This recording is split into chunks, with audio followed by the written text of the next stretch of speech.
Leftism, ఒక పక్క అహింసావాదం. కానీ ఏది గొప్పదంటే అహింసా సిద్ధాంతం మహాత్మా గాంధీ అనుచరులతోటి, మహాత్మా గాంధీ ఆశయాలతోటే మరి తను కూడా లోహియా గారు కూడా పనిచేశారు.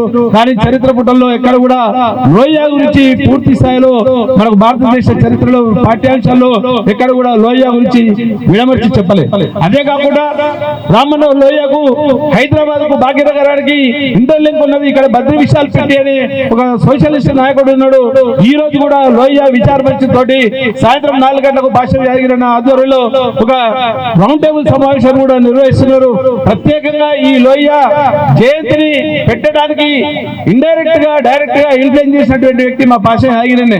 గత కొన్ని సంవత్సరాల నుండి, చాలా సంవత్సరాల నుండి ఎప్పటికైనా నువ్వు లోహియా విచార మంచు, లోహియా సిద్ధాంతాలను కనుక అలవర్చుకుంటే తప్పకుండా నీకు న్యాయం జరుగుతుంది. కనీసం ప్రజల్లో సామాజిక చైతన్యం తీసుకొచ్చిన దాంట్లో ఆయనకు అనుచరునిగా, ఆయనకు శిష్యునిగానైనా ఉంటామని చెప్పి ఎన్నో సందర్భాలు చెప్తే ఈ రోజు ఈ నిర్ణయం తీసుకొని తెలంగాణ ఉద్యమకాల సంక్షేమ సంఘం ఆధ్వర్యంలో ఏదో ఒక డయర్ తీసుకోవాలి. కాబట్టి ఆయన చేసిన భారతదేశ స్వతంత్రం కోసం ఆయన చేసినటువంటి త్యాగం ఏదైతుందో అదే